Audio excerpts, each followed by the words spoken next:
नमस्कार, स्वागत है आपका अपने YouTube channel NCERT study point पे। और मेरा नाम है अर्जुन। तो आगे चलते हैं। तो आज हम देखने वाले हैं जो हमारा क्लास 11th है, इसमें जो हमारा पॉलिटिकल साइंस का ये सब्जेक्ट है, इसमें आपको इस साल क्या पढ़ना है। इस साल का मतलब है सेशन 2023 और 24 में आपको क्या पढ़ना है। तो इसी टॉपिक पे मैं आज आपको बताने वाला हूँ कि आपका जो सिलेबस है ये क्या है पॉलिटिकल साइंस का। तो आप इस वीडियो को ज़रूर से ज़रूर देखें। अगर आप ये वीडियो अभी देख रहे हैं तो वीडियो को एकदम आखिर तक देखें ताकि आपको सिलेबस के बारे में जानकारी हो सके, ठीक है। और ये बिल्कुल लेटेस्ट सिलेबस है, तो आप बेफिक्र होके देखिए, ठीक है। तो आगे बढ़ते हैं। और आपका कोई भी क्वेरी हो, किसी प्रकार का कोई सवाल हो और आप मुझसे पूछना चाहते हो तो आप मुझे फेसबुक और इंस्टाग्राम पर पूछ सकते हो। फेसबुक का यूज़र नेम आप सभी के सामने लिखा हुआ है और इंस्टाग्राम का यूज़र नेम आप सभी के सामने लिखा हुआ है, ठीक है। तो आगे बढ़ते हैं। आपके पास पॉलिटिकल साइंस में 2 बुक होंगे। पहला तो आपका ये होगा भारत का संविधान, सिद्धांत और व्यवहार, ठीक है। और दूसरा आपका होगा राजनीतिक सिद्धांत, ठीक है। आप इन दोनों में पॉलिटिकल जो राजनीति है इसके बारे में आप जानोगे इन दोनों बुक में। तो आप बात कर लेते हैं कि इन दोनों बुक में जो चैप्टर्स हैं, इन चैप्टर में कौन सा चैप्टर आपको इस साल पढ़ना है और कौन सा आपको नहीं पढ़ना है, ठीक है। तो आगे बढ़ते हैं। तो पहले हम पहले बुक की ही बात कर लेते हैं, ठीक है। तो देखते हैं पहले बुक में क्या पढ़ना है। तो पहले बुक में आपका जो पहला चैप्टर है संविधान क्यों और कैसे, इसमें आप पढ़ोगे संविधान क्या है, वो क्यों है, उसकी क्या आवश्यकता है, वो कैसे बना, ये सब आप इसमें पढ़ोगे। दूसरा है भारतीय संविधान में अधिकार। इसमें आप ये पढ़ोगे भारत में जो संविधान बना वो कब बना, उसमें क्या क्या अधिकार दिए गए, उसमें क्या क्या कानून था, ये सब आप इसमें पढ़ोगे। तीसरा चैप्टर है आपका चुनाव और प्रतिनिधित्व।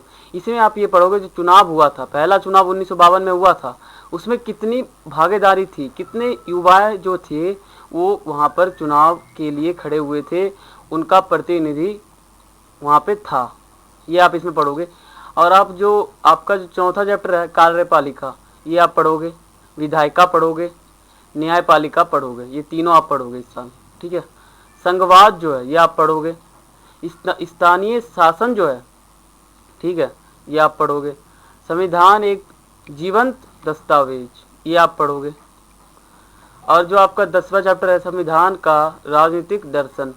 संविधान में जो राजनीति दर्शन होगा, यानी जो राजनीति है, जो पॉलिटिक्स है, ठीक है, उसमें जो संविधान जो है, मान लो ये संविधान सभा है, यहाँ पे सबको अधिकार दिए जा रहे हैं, वहाँ पे जो राजनीति है, पॉलिटिक्स पार्टी है, उनका वहाँ पे क्या दर्शन हुआ, क्या उनका जो तस्वीर क्या था, उनका वहाँ पे नज़रिया क्या था, ये आप इस चैप्टर में पढ़ोगे, ठीक है। तो आपके 10 के 10 चैप्टर आ रहे हैं इस बुक में। आपका ये जो आपका बुक है इसमें आपके 10 चैप्टर हैं और 10 के 10 आपको इस साल पढ़ना है, ठीक है। टोटल आपके इस 10 चैप्टर में से 40 मार्क्स के क्वेश्चन बनेंगे। पेपर में आपके जो 80 नंबर का जो आपका पेपर होगा ना, उसमें 40 नंबर पूरा का पूरा इससे बनेगा, यानी 10 चैप्टर से आपका पूरा 40 नंबर का क्वेश्चन बनेगा आपके पेपर में। तो आप नोट डाउन कर लो, ये सभी चैप्टर आप एक नोटबुक या फिर बुक में टिक लगा सकते हो। अगर आपके पास ये बुक है तो आप बुक में डायरेक्ट टिक लगा सकते हो, अगर बुक नहीं है तो आप एक नोटबुक में लिख सकते हो, ठीक है। तो आगे बढ़ते हैं। आपका जो दूसरा बुक है राजनीतिक सिद्धांत, ये देखो, ये जो चेस है ना, ये आपको दर्शाता है राजनीति के बारे में। राजनीति किस प्रकार, जो राजनीति है वो किस प्रकार लोगों का फ़ायदा करेगी, क्या चालाकी है राजनीति में, कैसे नेता होते हैं राजनीति में, ये सब आप इस बुक के अंदर पढ़ोगे, ठीक है। तो इस बुक में आपको मैं बता रहा हूँ कौन सा चैप्टर है आपका जो पहला चैप्टर है राजनीतिक सिद्धांत एक परिचय। आपको इसमें राजनीतिक सिद्धांत जो है इसका परिचय पढ़ना पड़ेगा, ये आपका आ रहा है। आपका जो दूसरा चैप्टर है स्वतंत्रता। स्वतंत्रता का मतलब क्या होता है, ये कब मिला, इसमें क्या फ़ायदा हुआ, क्या नुकसान हुआ, ये सब आप इसमें पढ़ोगे। समानता, समानता किसे कहते हैं, ये आप पढ़ोगे। सामाजिक न्याय, समाज में जो सभी लोगों को बराबर न्याय दिया जाता है उसमें कितने लोग को दिया जाता है, कैसा माहौल है, क्यों दिया जाता है, क्यों नहीं दिया जाता है, ये सब आप इसमें पढ़ोगे। अधिकार, अधिकार किस व्यक्ति को कैसा होना चाहिए ये भी आप इसमें पढ़ोगे। नागरिकता, जो नागरिक हैं उनमें उनका क्या व्यवहार है, क्या तरीका है, कैसा उनका एक तरह से उनका कैसा व्यवहार है, कैसा उनका देख रेख है, वो सब इसमें पढ़ोगे, नागरिकता। ठीक है। राष्ट्रवाद ये आप पढ़ोगे। धर्मनिरपेक्षता ये आप पढ़ोगे। और लेकिन जो आपका 2 चैप्टर है ना, ये आपका नहीं आ रहा है इस साल। कौन सा नहीं आ रहा है? 9वां और 10वां, यानी शांति और विकास, ये आपका नहीं आ रहा है। तो आपके कुल मिला के इस बुक में 8 चैप्टर आ रहे हैं और 8 चैप्टर आपके कुल 40 मार्क्स के आएंगे। ठीक है। यानी आपका जो पेपर 80 नंबर का होगा उसमें से पहले बुक में से आपका 40 नंबर का क्वेश्चन बनेगा, दूसरे बुक में से 40 नंबर का क्वेश्चन बनेगा। तो कुल मिला के आपका 80 मार्क्स का पेपर होगा वार्षिक परीक्षा में। ठीक है। तो आगे बढ़ते हैं। आपका 80 नंबर का पेपर होगा, 20 नंबर का प्रैक्टिकल होगा, कुल मिला के 100 मार्क्स के आपके पेपर हो जाते हैं।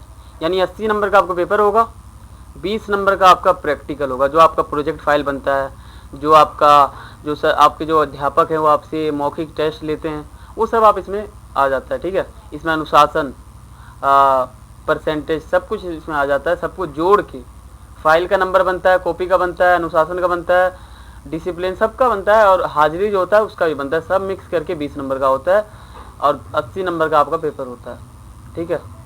टोटल आपके 100 नंबर बन जाते हैं और 100 नंबर में से आपके कितने नंबर आते हैं ये आपके ऊपर निर्भर करेगा। अगर आप अच्छे से पढ़ोगे तो आपका अच्छा नंबर आएगा, अगर आप अच्छे से नहीं पढ़ोगे तो आपका अच्छा नंबर नहीं आएगा। ठीक है। तो आप अच्छे से पढ़ोगे तभी आपका अच्छा नंबर आएगा। और आप इस चैनल को सब्सक्राइब कर लो, क्योंकि ये सभी चैप्टर आपको इस चैनल पे उपलब्ध करा दिए जाएंगे। अगर आप इस चैनल को सब्सक्राइब नहीं करोगे तो आपके पास मेरा जो चैनल है उसमें जो वीडियो डालूंगा वो आपके पास उसका नोटिफिकेशन नहीं आएगा। आप इस चैनल को सब्सक्राइब कर लें। ठीक है। और बेल आइकन पे ज़रूर क्लिक कर लेना।